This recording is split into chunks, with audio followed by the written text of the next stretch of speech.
Hii ni MTV Online na leo ni Ijumaa Oktoba 31, 2025. Tumaini langu ni mzima wa afya. Jina langu ni Abel Tsongo, nitakaye kutangazia toka jijini Butembo, Kivu Kaskazini Mashariki mwa Jamhuri ya Kidemokrasia ya Kongo. Taarifa zetu zaanzia huko Mangojipa wilayani Lubero, ambako hali yaendelea kuwa ya wasiwasi kufuatia mashambulizi la watu wanaozaniwa kuwa ADF katika vijiji mbalimbali ikiwemo Pankoi, eneo la uchimbaji madini. Watu wenye silaha wanaozaniwa kuwa ADF walishambulia vijiji vitatu kilomita 5 kaskazini mwa Mangojipa wilayani Lubero, Kivu Kaskazini, hii ikiwa mfululizo wa mashambulizi na mauaji ya raia wasio na hatia. Mashambulizi haya mabaya yameripotiwa hii Alhamisi Oktoba 2025. Wapiganaji toka kundi la kigaidi la ADF walishambulia wakulima katika mashamba la Malewe, Petema na Pangoi, eneo la uchimbaji madini muhimu kwa ajili ya kusaidia wakazi na kulazimisha watu kukimbia kwa mara nyingine, japo eneo hilo limepokea maelfu ya watu kutoka katika vijiji mbalimbali wakiogopa mauaji katika sekta ya Bapere ambayo kwa sasa yaandamwa na mauaji kila siku. Wapiganaji hao walishambulia pia ngome ya wapiganaji wa Zalendo iliyowekwa kwa ajili ya kulinda doria eneo la Pangoi kwa ajili ya usalama wa wachimba madini na kuchoma kwa moto nyumba zilizojengwa kwa mbao na kuteka watu wengi ikiwemo watoto wenye umri mdogo. Baada ya mashambulizi, mwili mwingine wa mchimba madini uligunduliwa Manzali kwenye barabara Mangojipa Fatua. Tangu kuripuka kwa mashambulizi eneo la Mangojipa, miili iliyogunduliwa kwa sasa imefikia idadi ya watu 18 waliopoteza maisha. Wakazi waishio upande wa kaskazini mwa Mangojipa waishi hali ya wasiwasi, wengi wao wakilazimika kuhama na kukimbilia eneo la usalama, hasa Mangojipa na vijiji vingine ikiwemo jiji la Butembo. Kwa sasa ikiwa vigumu kupata taarifa zaidi kutokana kwamba wakazi wengi wamehama vijiji na kukimbia. Tukitoka Lubero tunarudi katika mji wa Butembo, ambako watu 6 wamefariki hii Alhamisi kwa kuangukiwa na upango kufuatia mvua kali, baadhi yao vijana ambao walikuwa katika ujenzi wa jengo, hii ikiwa kufuatia mvua kali inayoshuhudiwa eneo hilo muda huu ambao kila siku kukicha kumeshuhudiwa mvua na visa vingi vya mafuriko. Leo jeudi 30 Oktobre 2025 kunako quartier Mutiri commune de Bulengera tumeweza vraiment kupigwa na mshiba ambayo imeweza kutubeba watu 6, na hao watu walisema wanaugama vula ambayo iliweza kunyesha kunako mugini ya Butembo. Malheureusement yule ya hiyo nyumba kulikuwa miri ambayo ilikuwa imechoka na iliweza kuangukia kwa hiyo nyumba, na mwa hiyo nyumba parmi hao watu 6 kulikuwa watu 3 wa mwa hiyo nyumba, na parmi hao watu 3 kunakuwa wa minere 2 na tate moja ambaye alikuwa ndani ya hiyo nyumba. Na kwa hiyo watu 3 kunaongezeka proprietaire moya wa shantia ambayo ilikuwa najengwa pembeni ya hiyo nyumba, na kunakuwa vile wa maso 2 vile nao ambao wameweza kupoteza maisha yao kunako hiyo aksida ambayo imeweza kujiproduire kunako vile ya Butembo. Na ifo kukumbusha kama siku ya 6 mwezi wa 9 2025 tena jambo kama hiyo iliweza kupitikana mwa hiyo quartier ya Mutiri, na kwa hiyo sisi kama shirika la raia tunaita population ya mkomine ya Bulengera ku vigilance. Tukitoka Butembo tunaelekea Tanzania, ambako maandamano bado yaendelea kwa siku 3, wananchi wa Tanzania wakipinga shughuli za uchaguzi na kuomba kufuatwa haraka na kuanza upya. Futa imetoka hiyo. Ndio inachoma moto ile.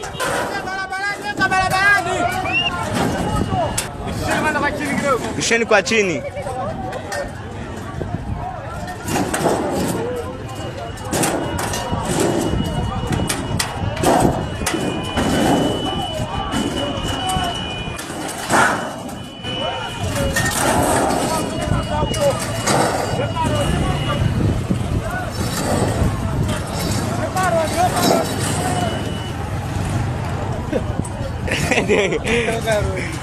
Ina iko rodi hii. Hiyo ni siku ya kwanza bado kesho. Yaani inapiga mpaka usiku hii. Walisema Tanzania hawezi kuandamana. Hiyo kitu lazima ichomwe hiyo. Jeshi la wananchi wa Tanzania la JWTZ lilionya waandamanaji. Jenerali Jacob John ni mkuu wa wanajeshi la Tanzania. Ndugu wananchi, itakumbukwa kuwa jana tarehe 29 Oktoba 2025 nchi yetu ilikuwa na zoezi la uchaguzi mkuu. Wakati zoezi hilo likiendelea, kulitokea vitendo vya kihalifu vilivyotekelezwa na baadhi ya watu wahalifu wasiolitakia mema taifa letu katika maeneo mbalimbali ya nchi. Vitendo hivyo vilihusisha uharibifu wa miundombinu ya umma, mali za umma na za watu binafsi. Vitendo hivyo ni uhalifu usiokubalika ambao lazima ukomeshwe mara moja. Jeshi la Ulinzi la Wananchi wa Tanzania kwa kushirikiana na vyombo vingine vya usalama vimedhibiti hali hiyo na vinaendelea kuimarisha hali ya usalama nchini. Ndugu wananchi, ikumbukwe kuwa nchi yetu inaongozwa kwa misingi ya sheria ambayo lazima izingatiwe na kuheshimiwa. Kutokana na hali hiyo, Jeshi la Ulinzi la Wananchi wa Tanzania linawataka watu wote wanaojihusisha na vitendo vya kihalifu kuacha vitendo hivyo mara moja ili kuepusha madhara yasiyokuwa ya lazima kwa ustawi wa jamii na taifa letu. Endapo vitendo vya uhalifu vitaendelea, Jeshi la Ulinzi la Wananchi wa Tanzania kwa kushirikiana na vyombo vingine vya usalama vitaendelea kuchukua hatua stahiki kwa mujibu wa sheria. Aidha, wakati vyombo vya ulinzi na usalama vikiendelea kuimarisha hali ya usalama nchini, ninawaomba wananchi muendelee kuwa tulivu na kutoa ushirikiano kwa vyombo vyenu kwa maslahi mapana ya taifa letu. Asanteni sana kwa kunisikiliza. Huku kukiripotiwa uharibifu wa mali na vitu vingi nchini Tanzania katika mji wa mikoa mbalimbali kufuatia wito kutoka mitandao ya wanajeshi mmoja aliyejitokeza kupinga utawala ulioko kwa sasa. Wachambuzi wakiomba Watanzania kulinda amani yao uliokuwa mfano wa mataifa mengine duniani. Tukitoka huko Tanzania tunarudi DRC ambako rais wa Ufaransa Emmanuel Macron atangaza kufungua upya uwanja wa ndege wa Goma kwa ajili ya kupisha msaada kwa wakazi hasa chakula na dawa. Enfin, nous avons voulu des garanties concrètes sur l'accès humanitaire, la protection des travailleurs, la libre circulation de l'aide, l'absence de taxation de leur activité. Des voies, des moyens, des résultats, voilà les trois piliers de notre engagement. En disant tout cela, je veux saluer avec beaucoup de force le courage des humanitaires. Ceux qui documentent les crimes, pensent les blessures et redonnent espoir. Ceux qui, chaque jour, prennent le risque de leur vie pour sauver celle des autres. 13 d'entre eux ont été tués depuis janvier. 13. Et en me félicitant de l'aide mobilisée aujourd'hui, je veux dire à leurs proches, à leurs équipes, notre reconnaissance et notre solidarité. Nous devons protéger ces femmes et ces hommes comme on protège un trésor d'humanité. C'est le droit international qui nous y oblige. C'est notre devoir moral et notre dignité qui nous y conduit. S'agissant de l'accès humanitaire, je veux aussi annoncer ici qu'à l'issue de nos échanges, et pardon de vous avoir fait un peu attendre, nous avons acté, devrait dans les prochaines semaines, à la réouverture de l'aéroport de Goma pour des vols humanitaires 2 jours de petit gabarit, compte tenu des contraintes logistiques. Ces accès sont indispensables, ils seront faits dans le respect de la souveraineté congolaise, afin que les premiers vols humanitaires puissent reprendre sans délai, et ils seront également complétés par des corridors humanitaires et des accès humanitaires, par exemple aussi ceux venant depuis le Burundi. Msimamo unaochukuliwa shingo upande na upande wa Rwanda. Olivier Nduhungirehe ni waziri wa mambo ya nje wa Rwanda. Vous souviendrez que l'aéroport de Goma est aux mains des autorités de fait, qui sont la FCM 23. Et donc nous, notre position du Rwanda, c'est d'abord de s'assurer que les décisions soient prises dans le cadre de négociations de Doha, puisque c'est là où le gouvernement congolais et la FCM 23 sont assis pour négocier une solution à cette crise. Donc c'est dans ce cadre-là, avec les autorités de fait qui tiennent l'aéroport de Goma, que cela doit se faire. Ce n'est pas ici, Paris ne peut ouvrir un aéroport, puisque les premiers concernés ne sont pas là. Ça, c'est la première chose. Et la deuxième chose, on parle de la situation humanitaire. Mais la situation humanitaire dépend d'une situation sécuritaire. Et quelle est la situation sécuritaire? C'est une violation permanente, quotidienne du cessez-le-feu par le gouvernement congolais, avec ses frappes aériennes, les avions de chasse, des drones d'attaque qui attaquent non seulement les positions de l'AFC M23, ceux qui ont violation de cessez-le-feu, mais aussi les communautés des villages de Banyamulenge, dans le sud Kivu, ces Congolais aussi qui sont persécutés, et ceci est fait dans le cadre de la montée des discours de haine qui sont propagés par cette milice Wazalendo créée, soutenue et financée par le gouvernement congolais. Non, c'est pas qu'on n'y croit pas. Il faut d'abord procéder d'une façon ordonnée, puisque l'aéroport de Goma n'est pas un aéroport qui est dans l'air. Raisi wa DRC Felix Tshisekedi akiomba Ulaya na UN kushinikiza makubaliano na Umoja wa Mataifa UN wakilazimisha kulazimisha AFC M23 kuondoka eneo zote wanazodhibiti. Toute paix durable commence par la fin de l'occupation d'une partie du territoire congolais. Là-dessus, il ne peut y avoir ni double langage, ni compromis moral. En contrepartie, la République démocratique du Congo prend devant vous 3 engagements clairs. Premier engagement, reconstruire. Dès la fin des hostilités, nous lancerons un plan d'aide d'urgence pour la reconstruction du Nord Kivu et du Sud Kivu. Ce plan, que nous concevons comme un pacte national et international, intégrera dans une approche concertée, coordonnée et cohérente l'ensemble des programmes et projets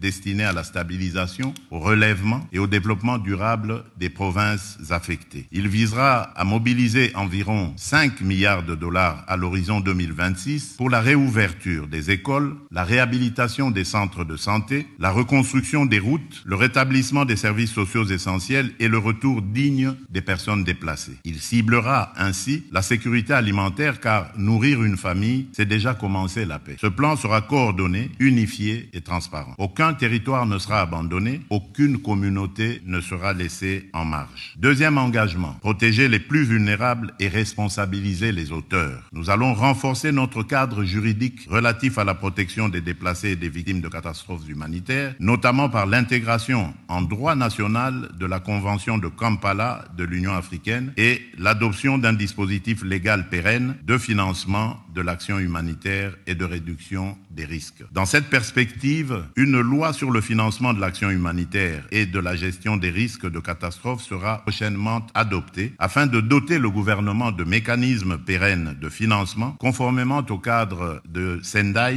2015-2030 pour la réduction des risques de catastrophes et aux engagements pris lors du sommet humanitaire mondial d'Istanbul en 2016. Nous veillerons à ce que les survivantes de violences sexuelles soient reconnues comme victimes de guerre, accompagnées, soignées et réparées. Je tiens à rappeler que la redevabilité constitue une exigence fondamentale de la paix durable. Les administrations parallèles instaurées par l'AFC M23, les violations graves des droits humains et les atteintes aux civils ne resteront pas impunies. Des poursuites seront engagées dans le respect du droit international contre tous ceux qui se rendent coupables de crimes à l'encontre du peuple congolais. Troisième engagement, transformer la crise en levier de stabilité régionale. Nous ne venons pas seulement demander de l'aide humanitaire, nous venons défendre une vision politique. La paix durable dans les Grands Lacs ne sera possible que si la région choisit l'intégration économique et la prospérité partagée plutôt que le pillage et la prédation. L'avenir de la région ne peut pas être fait de trafics transfrontaliers illégaux d'or, de coltan